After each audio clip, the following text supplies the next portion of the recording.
This is your host, Alex. It is good to be back. Thank you for joining us on the Future Food Show.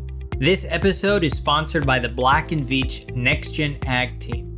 Learn more about Black & Veatch at www.bv.com. We're excited to have Doug Dresslaer as the guest for today's episode. Doug is the Director of Cultural Innovation for Dairy Farmers of America. Doug works with DFA farmer members and employees to foster a culture of innovation within the cooperative to help keep DFA at the forefront of emerging technologies and trends within the industry. Prior to joining DFA in 2019, Doug worked with the cooperative as Managing Director of the T-Mobile and DFA Accelerator programs, working with startups to help build partnerships between small businesses, T-Mobile, and DFA. I had a great discussion with Doug as we really chat about what innovation means. Let's jump right in. Doug, I'd like to welcome you to the Future Food Show. Thanks for having me, Alex. Great to be here. Doug, tell us a little bit about your background and when you started your journey into the food industry. So my background really is for the last almost 10 years now, been running accelerator programs. And for anyone not familiar with an accelerator program, it's a set amount of time where you work with startup companies, small new businesses to help them grow their business. And I started that in the telecom industry with Sprint, which is now T-Mobile. And in that part of the journey, met with Dairy Farmers of America, who is also headquartered in the same city as I was. And they were interested in this accelerator model and how they could get involved and focus more on ag tech and new food processes and new food products themselves. And then after working with them for a few years, they came to me and said, hey, we'd love for you to come join us at DFA as Director of Innovation and continue to run an accelerator program, but do all of the things around innovation, both internally and externally for dairy. Having spent a few years learning telecom, I switched hats, put on a cowboy hat, and started learning more about dairy and the ag industry and new innovations in that field. And so I'm in year 3 now of being with DFA, and it's a great place to be. That's great. And I love the cowboy hat. We'll get into the accelerator model a little bit later. I'm really excited to hear about that. But can you tell us a little bit about what DFA is and how the cooperative model operates? Yeah, absolutely. So DFA was formed in 1998 when 4 cooperatives merged together to create DFA. And the DFA cooperative model means that we are owned by our family farm owners. And so we have more than 12,500 farms that are a part of DFA all across the country. And so essentially what our job is at the end of the day is to make sure that the milk that they are gathering is produced in a way into different products and in different ingredients and delivered to the consumer. And so we are a milk marketing organization with the farm owners as our biggest goal on a daily basis. However, last year, we also acquired a good portion of Dean Foods. And so now we are also a large consumer-based company with almost 90 different manufacturing plants producing everything from fluid milk to ice cream, cheeses, yogurts, and everything in between. And so that's a large part of what we do. We're the largest supplier of raw milk in the world. In 2020, we had almost $18 billion in sales. And with all of that together, it makes us the 3rd largest global dairy company. So we produce about 3,000 truckloads of milk a day and get that to 400 different customer locations every day. So it's a large operation, but at the end of the day, we are here to help our family farm owners be better at what they do.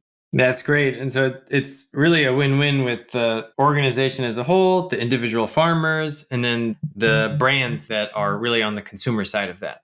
Absolutely, yeah. And we're part of the whole process from picking up the milk at the source and getting it onto the shelves after it's processed and manufactured.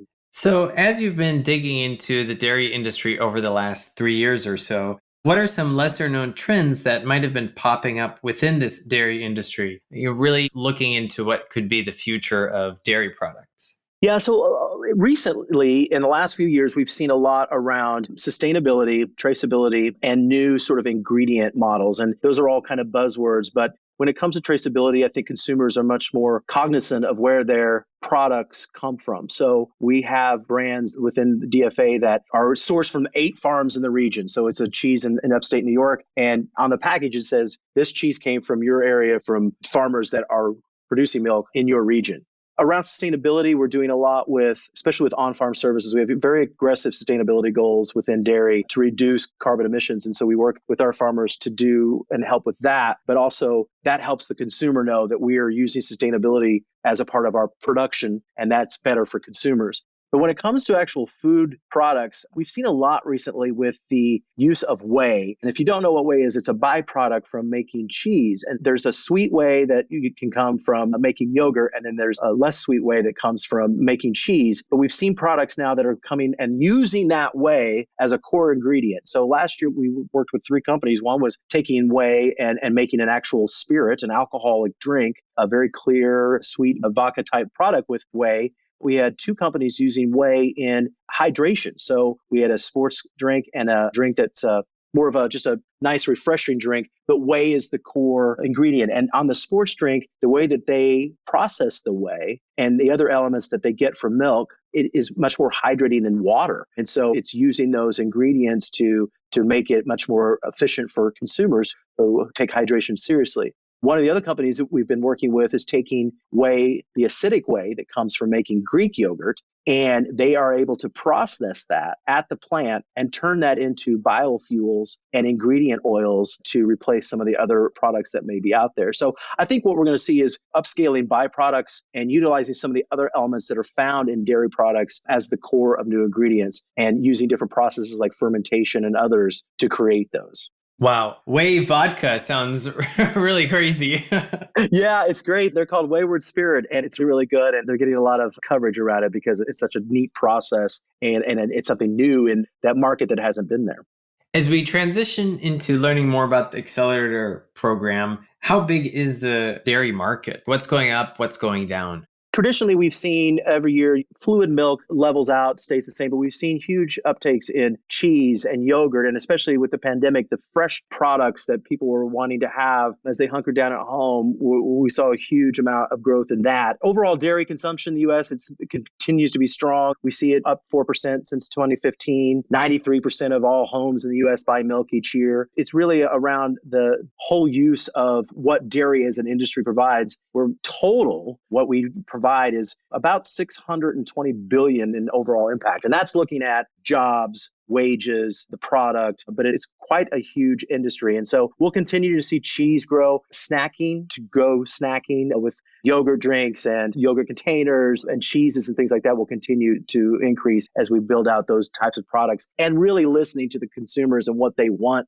in those products. Wow. Okay. $620 billion. So tell us about the accelerator program and why really innovation is important in this type of industry. Yeah, so the accelerator program, we really focus on trying to find the new things that will help us in our process. So that could be anything that happens on the farm, in the processing of the dairy itself through animal welfare and different technologies. But then we've also put into the program a consumer side and trying to find those new products in dairy that consumers are asking for. We've seen everything from a super high protein yogurt to cheese crackers, where the first ingredient is actually cheddar cheese and not some sort of powder or something like that. This year, we're working with a company that's creating what's called a cheese board, where you cut up some cheese, you've got some nuts, you've got some dried fruits on a plate. Well, this is all of that in one bar, and it's getting a lot of attention. And so innovation to us is really important because we have to keep growing and changing and finding the technologies and products that will keep people interested in dairy. And this program is the way we do that. We don't have a massive R&D part of DFA. We use this program to see downfield what's coming,